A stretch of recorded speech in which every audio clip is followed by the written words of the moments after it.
This is Dave Monk, Prairie Monk, WEFT Champaign, 90.1 on your FM dial, and Dave on the board. And Jeff on the camera. So, lots of things to think about this morning. For those of you who are interested, CCDC is having an annual general meeting at the Country Club in Urbana, around there by Busey Woods. Starting at noon. If you get there a little earlier, you'll be able to talk to people. That would mean you miss some of what I'm going to say, but that's okay. I'll be there late because I won't be out here till noon, and but there will be a speaker speaking from the Chicago area where there are lots of trails and the like. We're working with the Kickapoo Trail from Urbana to Danville. It's a multi-million-dollar project, and I think some of you ought to be interested in seeing what has to happen there. Some award meetings. Champaign Healthcare Consumers had its annual fundraising meeting last Friday, and that was very pleasing to be at. I sat with people and talked to people, but I listened to the awards also. There were a number of different awards.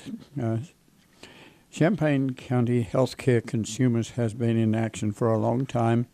They do interesting things to help people to have hospital arrangements. They've been involved in Urbana Care up to their wazoo. They've also been involved with the pollution situation that Ameren inherited behind Mercy Hospital.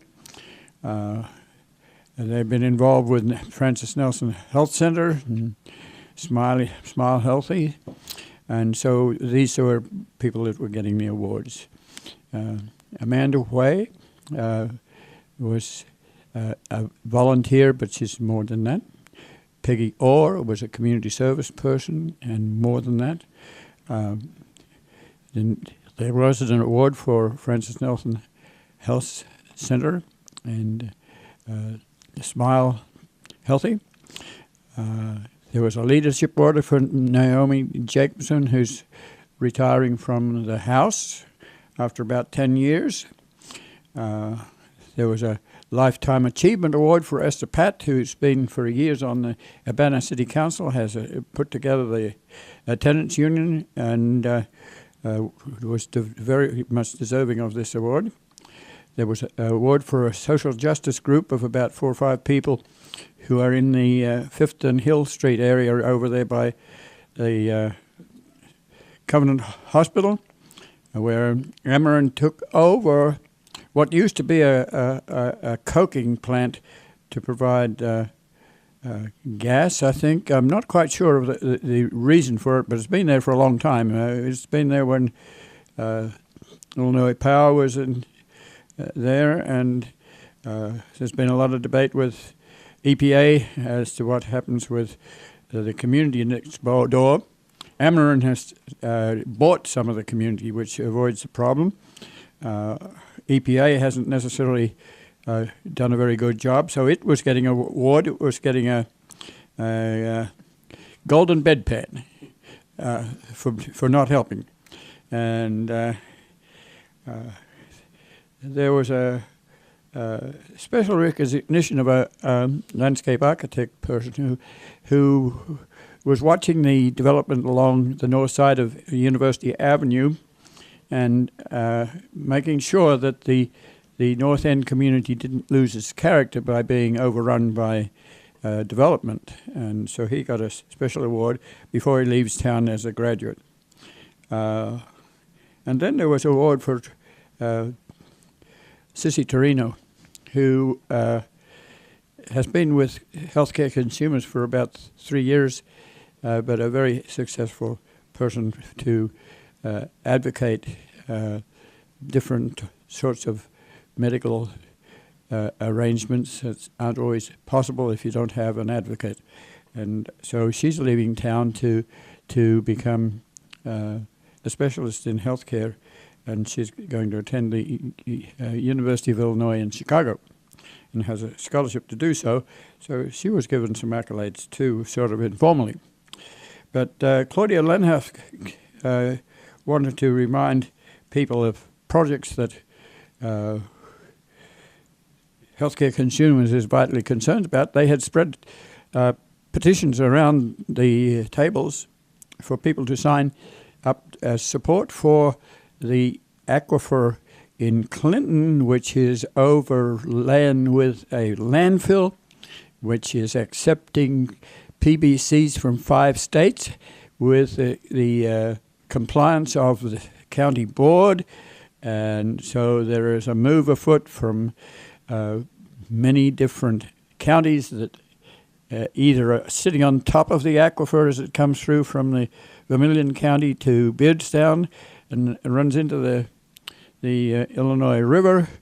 There are also X number of county or towns or what have you in the vicinity of this aquifer that take water from the aquifer and use it.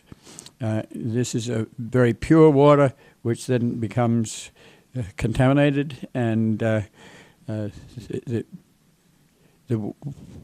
use of water is for thousands and thousands of people. So there's that petition that was going.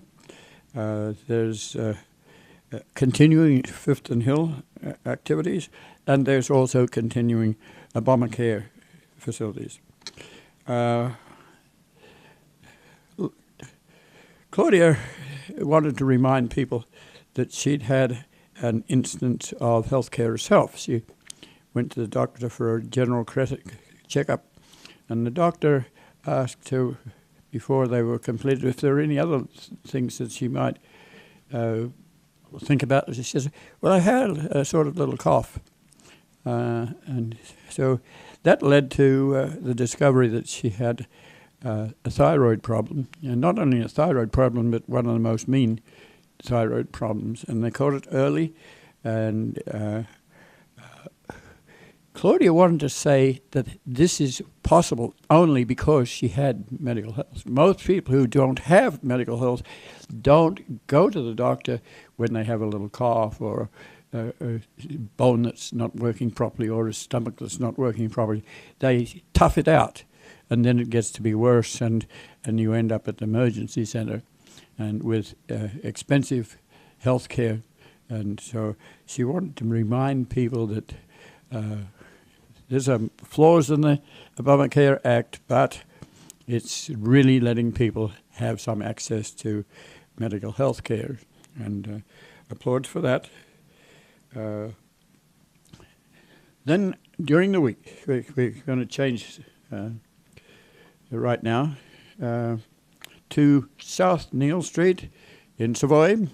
It's Prairie between Windsor Road and Curtis Road. We've been at this one before. It's but this week it was mown, and I had X number of calls from various people to say that this prairie is being mown. They hoped that we knew what was going on. Well, yes, very much we did.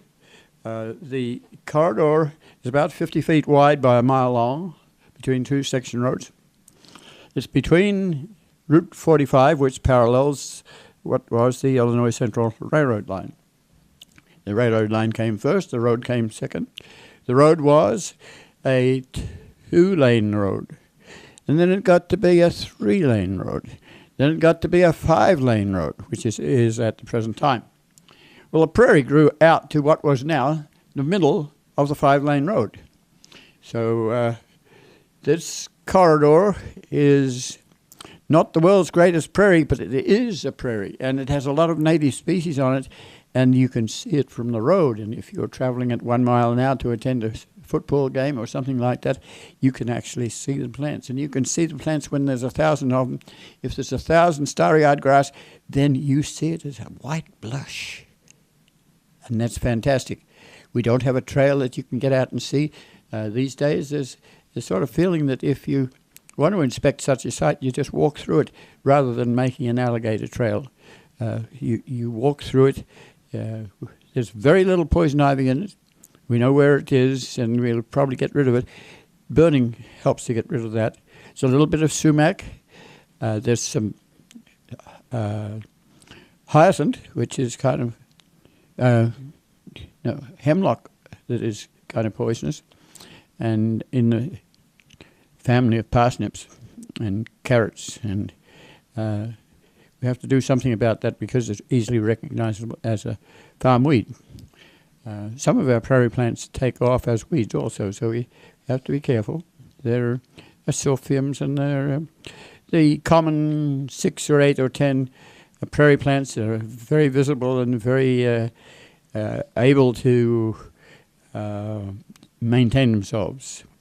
There's one big advertising sign. You can recognize it. It's about 500 yards south of Windsor Road, and there's a little road in there. The little road used to go to the cruise house. There was a farm over the railroad line, and there was a level crossing there. And that has been retained so that we can get cars in there and do maintenance work. The cruise house is gone now. It's going to be a center for sustainability. The barn has been sold and reestablished somewhere, so you can hardly recognize that there was a cruise farm. It now belongs to the University of Illinois. The railroad originally came over a creek that came from the parks to the west and ran under the railroad with a nicely arched brick bridge. Windsor Road didn't come through until about 10 or 15 years ago. But the planners wanted to have more or less a ring road around Champaign, which was very traditional in the time.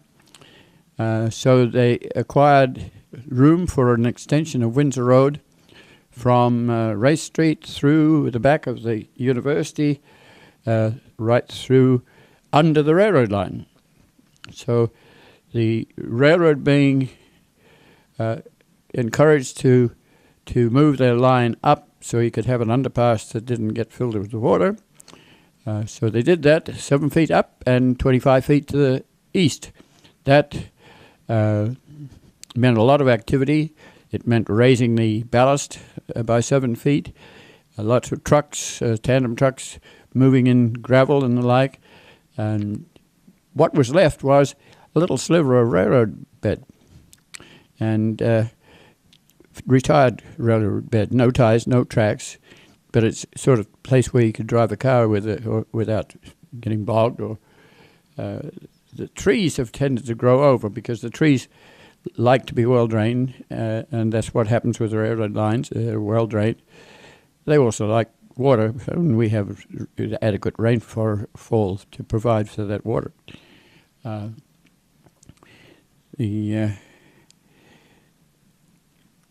What happened this week was rather eventful.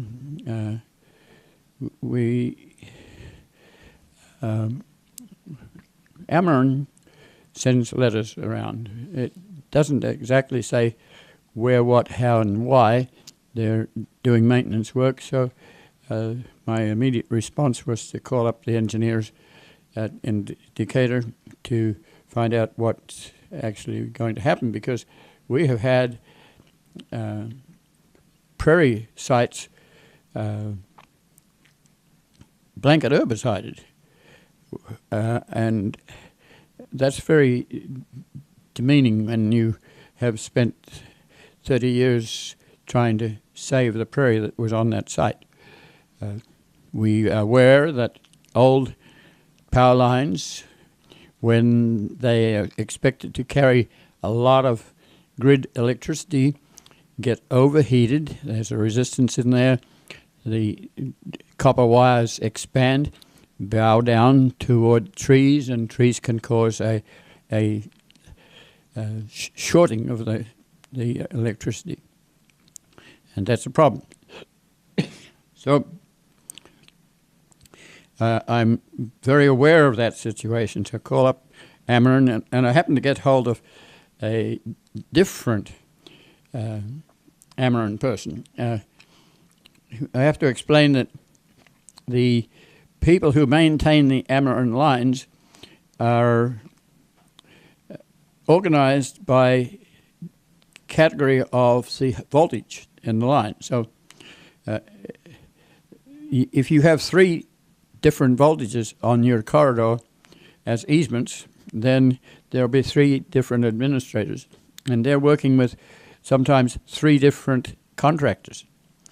So that sort of accidental contact, we met with Michelle Henderson, who lives in Prairie Fields. Prairie Fields is a subdevelopment south of Lake Park. Its streets are named Prairie Streets, Prairie Rose, Prairie whatever. And it's she lives there along with husband and family. And she has a forestry background, and she's also on the village board, zoning board of appeals. That means she's wearing several hats and has some sympathy for the fact that this little piece of prairie, the 50 feet between the road and the railroad line and a mile long, is rather unique.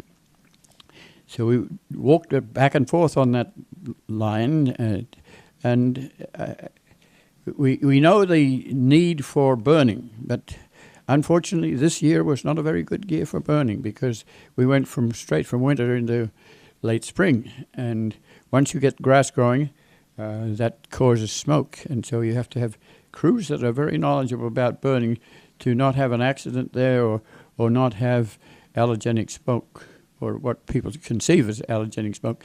Actually, prairies burn very, very, very lightly with clean smoke. They don't really put out a lot of trash. What is trashy is the planting of roadside plants and the weeds that come to disturbed areas. The firing is usually brief, but we don't burn quickly. We burn slowly into the wind. You make a first attempt in about a 10-foot by 10-foot plot, and then you gradually get more bold, but you don't put a fire into a prairie like that and burn with the wind, because you can have a 200-foot blaze that certainly will short out to the power lines, which you basically are sending an Arbon arc up there. The smoke is basically carbon. So very careful. We talked about that. We talked about the possibility of mowing, because the student group that is in charge of the prairie is red bison. Red bison is what you look at in the cloud. When you see a cloud of fire, it looks like a bison. And so that there was a sort of Indian term for burning. And the first lightning strikes were what burned the litter on the prairie. But as Indians got to know, they could burn this themselves. They could burn it in a horseshoe so that the animals would come out through a narrow neck and you could catch them. They also realized that if you did burn, there was a few animals got caught at that time, but it improves the habitat for animals and plants. The prairie, if you don't burn, will get shorter and shorter and shorter. If you burn, it immediately gets higher and is healthy. That's because the heat and the light gets into the prairie early in the season and allows it to grow in a healthy manner. About 2/3 of those plants are underground. They're most all perennials, and you don't see a lot of it, but the litter from the last season, or the last 5 seasons or 10 seasons, if you haven't burned for a while, has got quite the capacity to burn in a thunderstorm with lightning, or burn with humans having an accident, or burned in a controlled manner with people who have the appropriate zoot suits and go-karts with water and hoses and details for control burn. Not easy because you're on a highway and right across the way is Savoy Plaza, lots of people, lots of cell phones, and when the fire department gets X number of cell phones, they feel they have to come and be involved, even though we always inform the fire departments and we beg them to come because they have these nice red cherries on top of their vehicles, and their vehicles are kind of big. But Savoy has 4 ladder trucks, but they don't have a 4-wheel go-kart that can go up and down over awkward terrains and control a burn. So we're negotiating with the fire department for years now to have a regular burn of that site. But what happened next was that Michelle has worked with Ameren as an Ameren employee and has suggested that we mow the trees without herbicides. So when I got several calls from people who were concerned that this was happening, I haven't had a chance to reply to all. I did write an overall letter, and lo and behold, I lost it on the Gmail, and I was mad as hell because I had put a lot of work into that. But that's the name of the game. I should have been saving it. So back to the people who called in. Thank you, and went down there immediately. And I was very pleased that they were there, but I was rather worried because if you have very heavy equipment with traditional wheels, they burrow into the soil, the soft prairie soil, like they can make an 8-inch deep corridor, or they can scrape and kill. But fortunately, both pieces of equipment had cleat tracks, so that softened it. They were there the day after a thunderstorm, so that's why I was a little worried about disturbing the soil. Because when you disturb the soil, you're going to get farm weeds that like disturbed soil. They like fertilizer. They like those situations. So for a number of years, we have to be cautious about the disturbed sites because they can be rather weedy. Okay, so what do they have? They have a huge hi-ho with a full-sized bush hog on the end, run by hydraulics, I assume, but very powerful. That piece of equipment can sit up on that railroad bed. It was at the north end near the Windsor Road that it was most bother. The red bison had been out there time and again. We had been out there years before. The trees aren't that old, but they are a nuisance, to put it mildly, because they shade out the prairie. And when we first restored that prairie with the aid of the contractors for the restoration of roadside in the Savoy area, they hydroseeded that site because it's not the sort of site you want to be with a tractor because it can very easily roll over on you or slide down the hill. So this piece of equipment probably runs at $200 an hour. It spent 2 days mowing the prairie.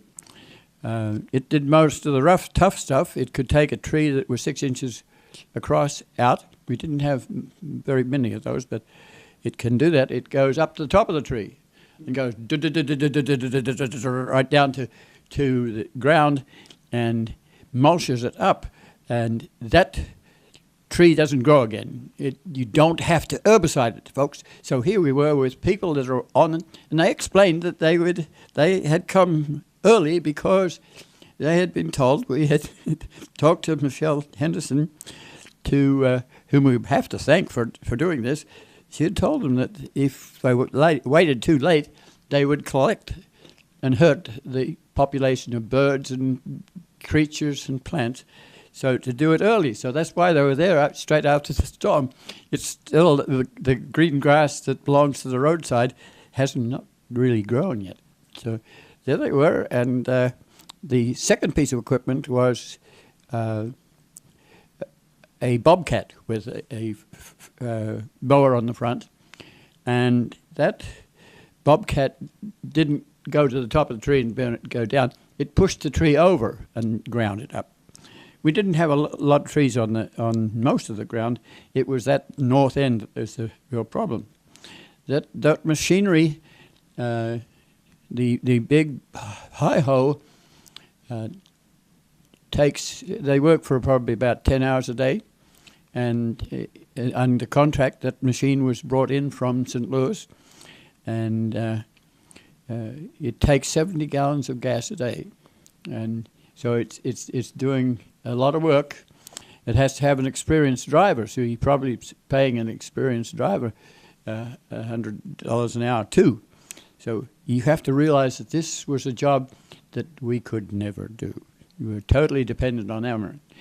And it's coming out of it, we have the railroad satisfied. It doesn't have to come along with an herbicide train and get the stuff on the railroad, because they went right up onto the ballast. The Savoy Village was happy because this is always a bone of contention as to how to burn it.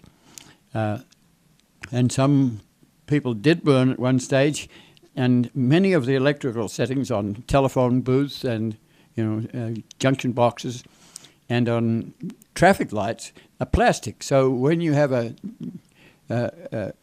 burn and you burn with a high temperature, then the plastic melts. So that has cost Savoy some money in the past. So they mow around the street lights and are very cautious of who burns what, when, where. So we burn slowly. Most prairie burns, we burn slowly. It's not what is traditional. If you've been a farmer in the era before no-till, then you raked up all your corn stalks and you set fire to them and you let them burn. So some of our prairies you could burn in 10 minutes. And people really have a heart attack if they can't do that, because they've got the matches and the oil guns and the propane tanks to do that quickly, and they've done that for years and years. But no, we say, excuse us, we're doing this very slowly, and we're doing it in pieces. And we've got fire breaks here and there, and you can help us prepare a fire break with the rakes first, and then you can burn that little fire break so that it's not going to get away from you.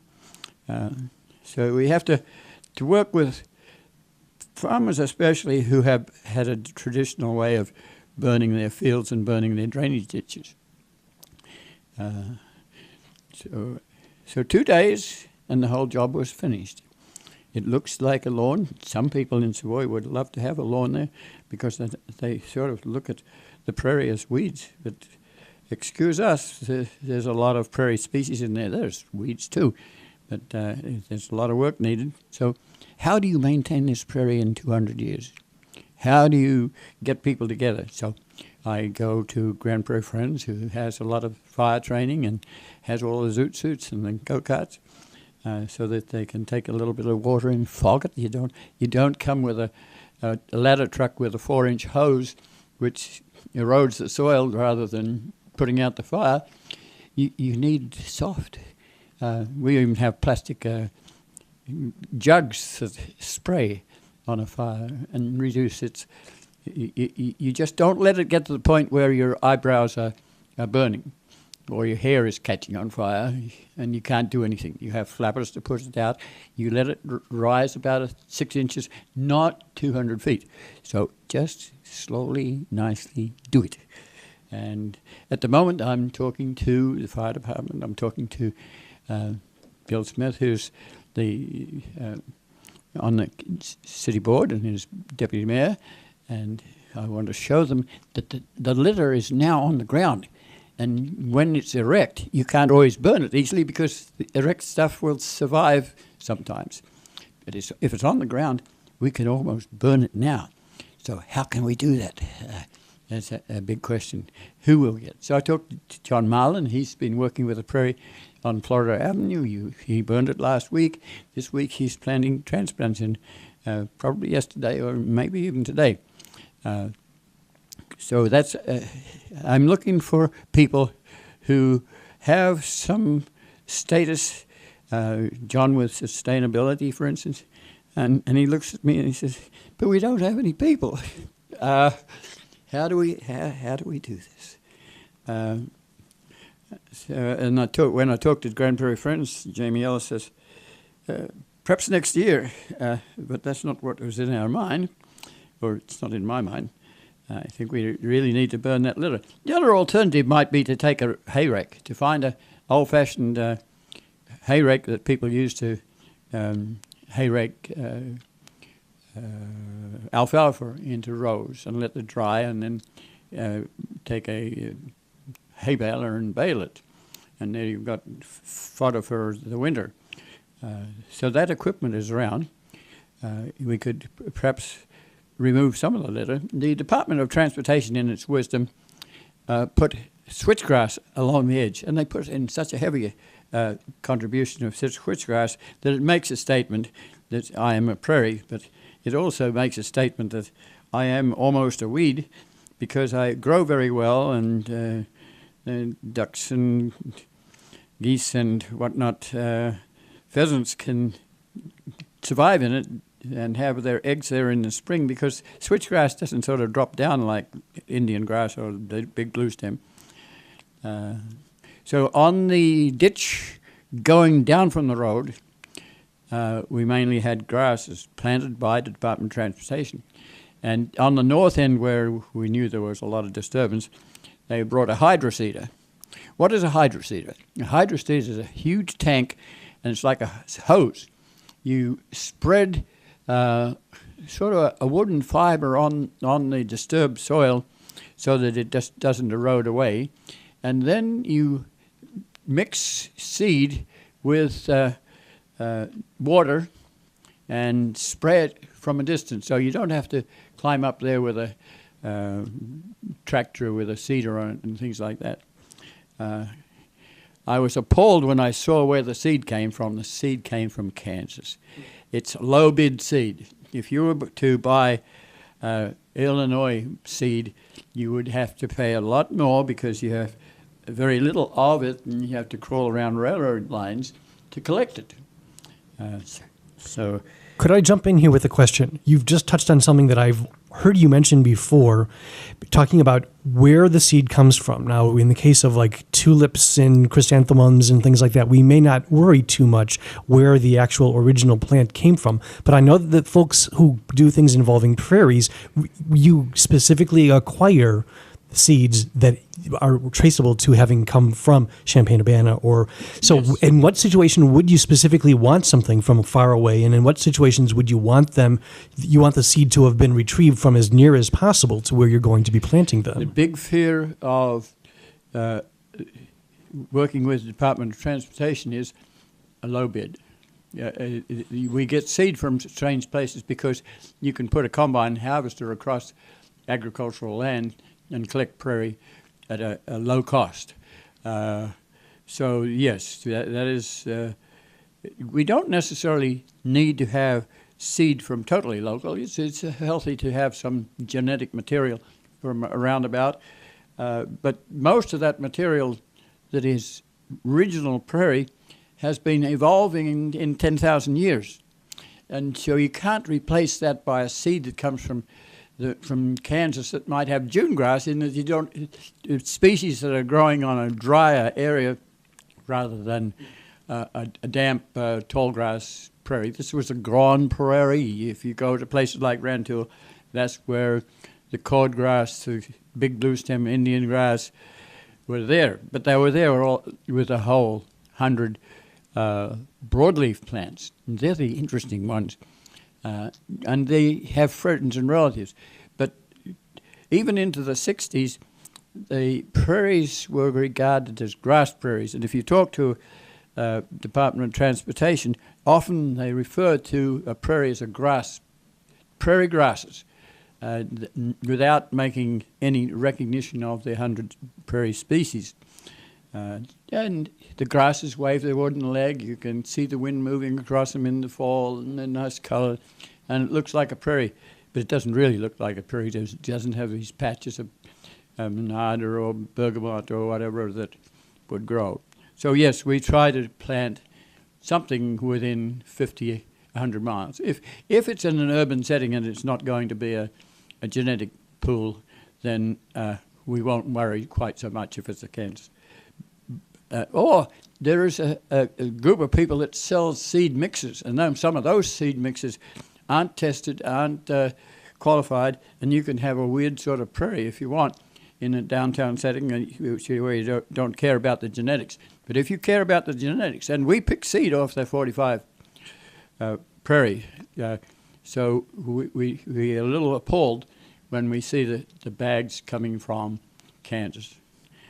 So what we did was we added our own seed to the water mix, and that was so the trees that have come in have somewhat eliminated some of that seed pool because they shade out the prairie, and it's a constant concern. We've got the trees down now, no herbicide to stop it growing for them in 3 years, which will also stop the prairie, so we don't have that.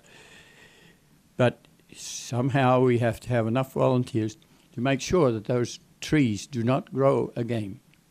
1, because they short the power lines.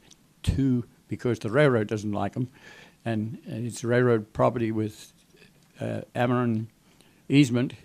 And 3, it's hard to burn it because we're so close to huge traffic. So that's a good question, and thanks for reminding me about that. So what else do I want to say? They finished the job. That is, those 2 pieces of equipment required 2 lowboys to take them back to St. Louis. The people came from Effingham area, and they had to bring with them a few thousand gallons of diesel. So that had to have a trailer. So several supervising engineers. So the cost is more than we could ever handle, and we thank Ameren for doing that, and we hope that people who are watching can understand.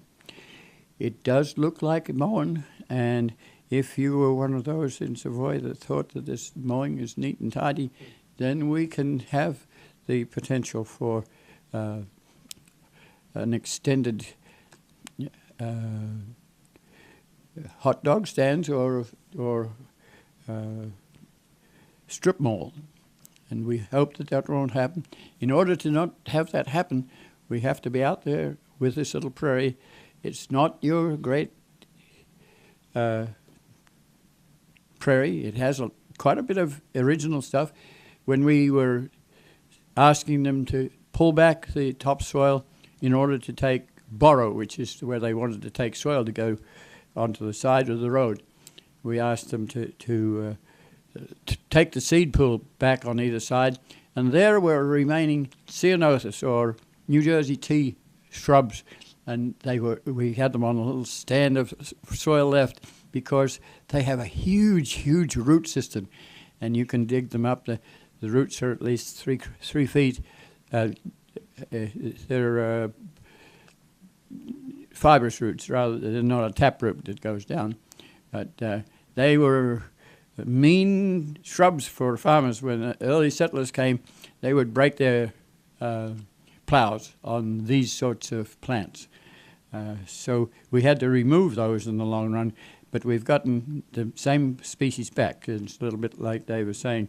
Why do we do that? Well, we know that this area, when the railroad went in a linear fashion and left the either side relatively intact. So we have little plots where there's little blue stem, there's clover, and all sorts of prairie plants. We had some advertising signs which have now been removed that allowed us to have the prairie. The signs were high enough that the prairie could exist underneath, and we hope to continue that.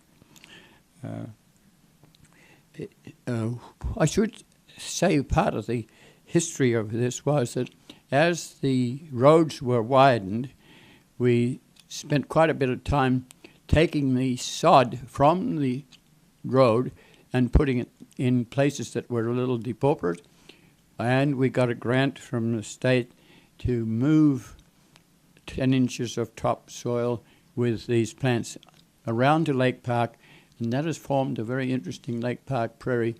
It has weeds as well as we took what we were taking from the railroad.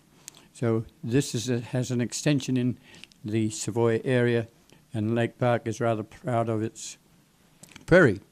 We do have weeds. We have roadside. People like to plant sweet clover, and that's around there on Lake Park, and it's a plant that was brought in to provide fodder for cattle early in the season because prairie comes late in the season. Now that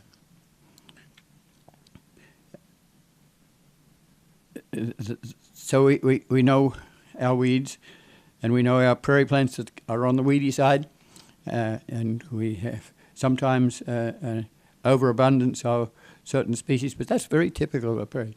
A long linear prairie is not as good as a square one because it's a sort of place where a fox can go along and pick up the animals, or it's not as healthy as a square prairie. But folks, we don't have any prairie left, so we don't have the luxury of having a 60 acres of prairie.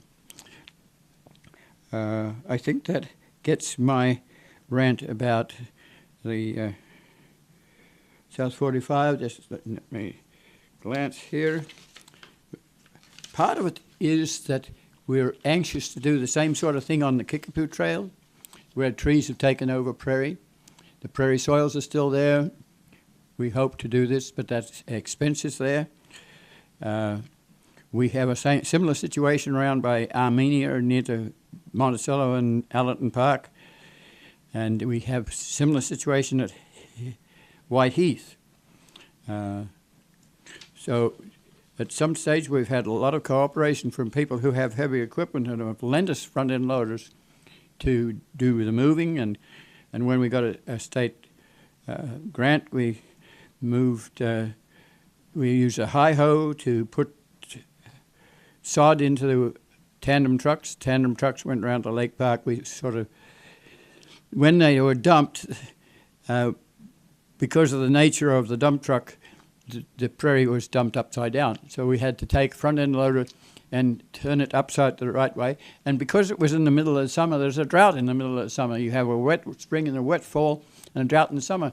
So if you want to get that sod to grow, we had to have the residents in Lake Park provide us with, we had long hoses, and we watered this stuff down.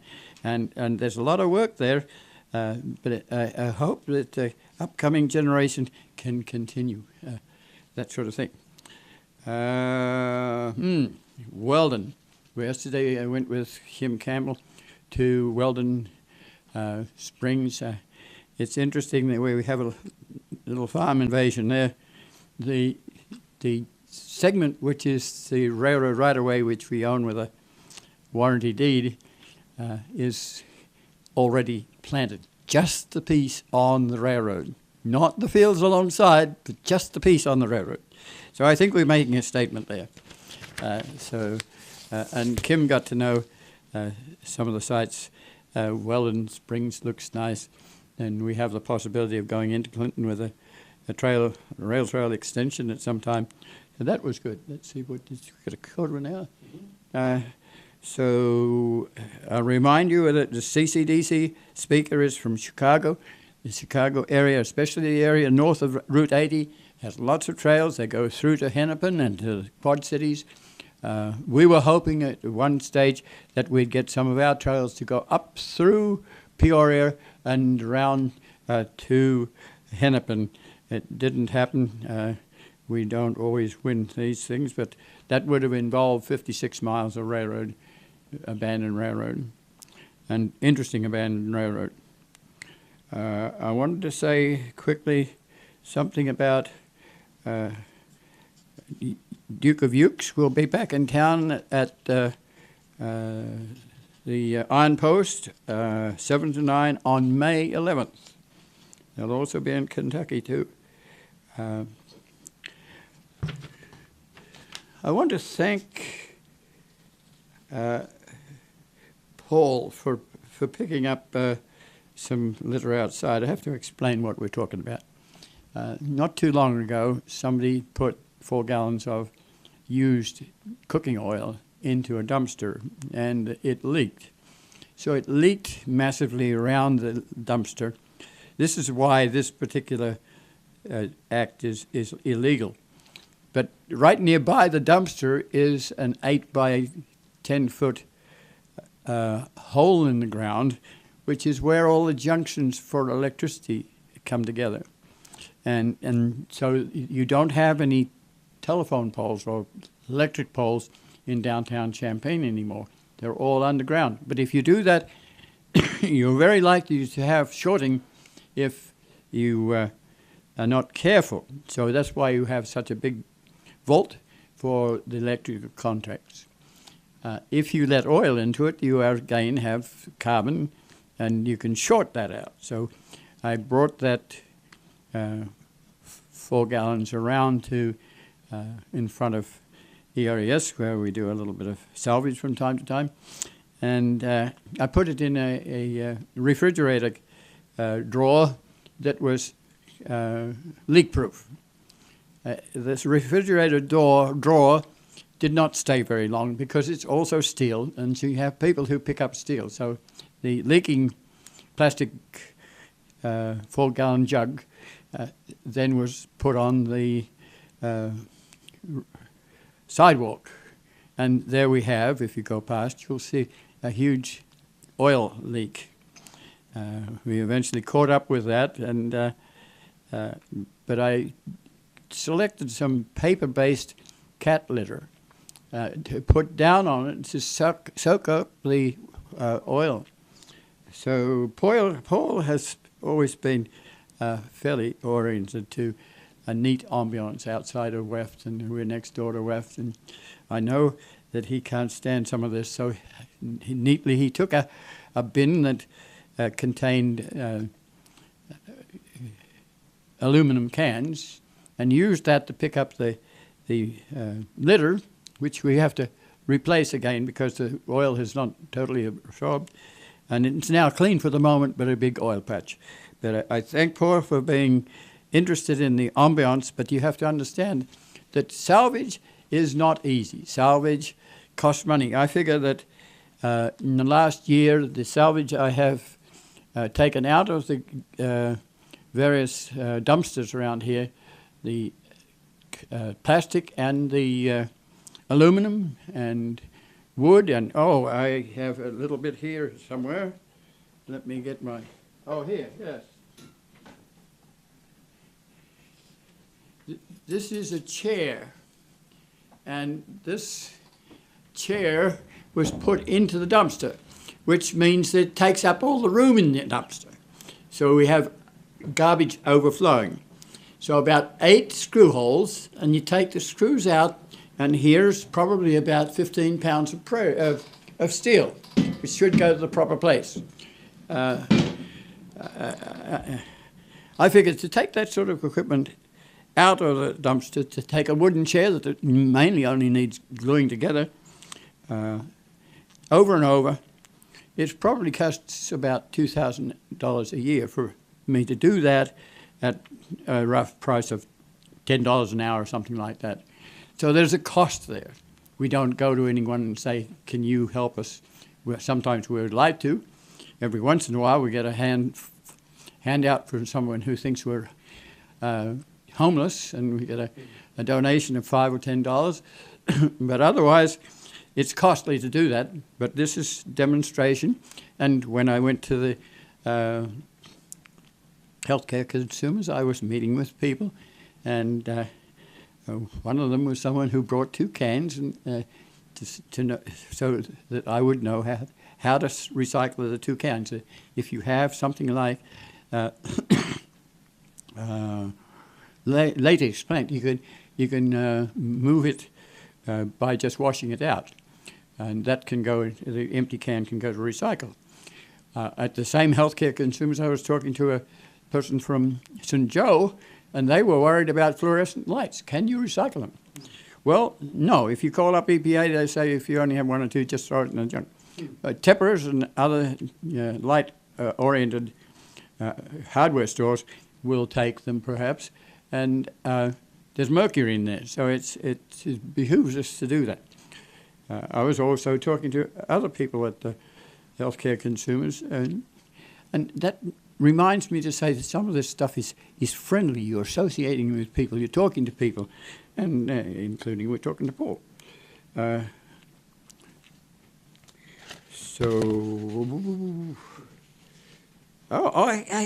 wanted to say something about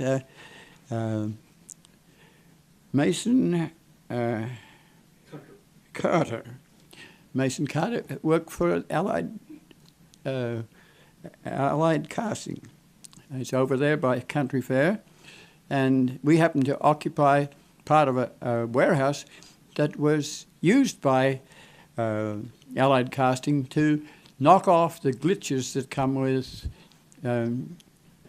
castings. Well, Mason was he was making cast pipes, and other people were making engine blocks, and some of these things would go to places like Caterpillar. So I'm hoping that we might have Mason on board. It's not always easy for workers to come and explain what they do, because some of us are not very interested in what workers do. But I could wander around the streetscape and other places, and workers often have an artistry and a jocular conversation with each other, and they do things that you don't know about. And I enjoy to take video and slides of those sorts of people doing that sort of work. And I hope we will have Mason to tell us what he did to make castings. Casting material, if it's molten hot material, is very heavy. You also have to shake it a little bit so that you don't get a grainy material. And it's hot, hot, hot. So I've been into casting factories, and it's hardline stuff. But that's what comes out of just talking to people and finding out what they do. And in order for them to feel happy with you, you have to tell them what you do and why. And sometimes if you have a teacher going to teach concrete at Parkland College, you can't get him to go because he's never been a teacher. But once he gets there and he realizes that he has something to give to the class, it's amazing. You can't shut him up. It's really interesting, and I think we want to encourage that sort of thing. So, 5 minutes. Okay. I want to remind you that Mervis has closed his salvage yard.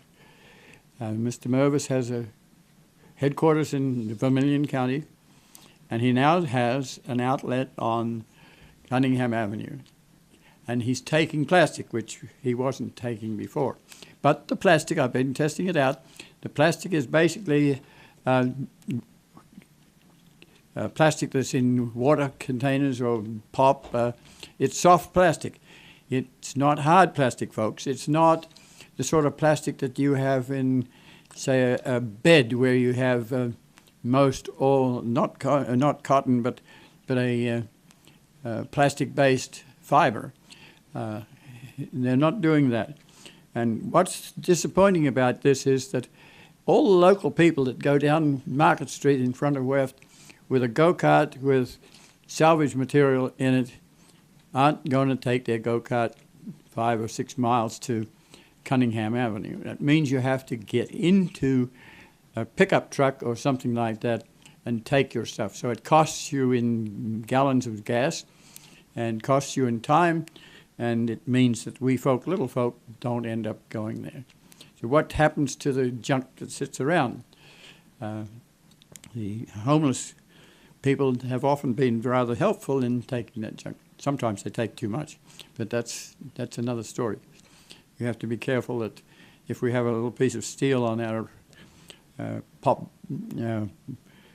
pocket prairie, it will disappear. So You just don't leave steel things around. And we have that continuing. I need some help from people to give the little prairie across the road a haircut. We can't burn it like we try to do with the prairie on 45. We have to get rid of the litter. Some of the litter comes very easily. If you take big blue stem and it's lying down, you can kick it with your boot and it breaks off at the top, and then the shoots come through. So sometimes you have to cut it.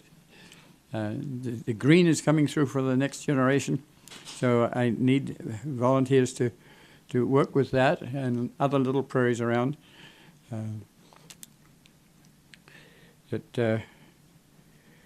If you want to take your salvage, I think the city is probably glad to not have a salvage outlet in downtown Champaign. It's an embarrassment to, it's called Not in My Backyard. So, NIMBY. And I don't know what will happen to the area that has been the Mervis Center, but I sure will miss it because I often take stuff there. Quite a tonnage, really. Well, I think that probably gets us for today. I would like people to think about planning. I've got some plans here. This is by Chris Carl, and he's working with Amarin in the Armenia area, and he has a diagram where there are areas where our stuff is quite clear and clean, and areas that we would hope we get the same sort of mower. It will depend on giving us that. I also went to the Urbana Free Library and found plans for a Kickapoo Trail, a master plan, and we may know about these things, but it's always very helpful to have a plan that's written down that people can see and work with. So I think we'll close at that. This is Dave Monk, your Prairie Monk, WEFT Champaign 90.1 on your FM dial.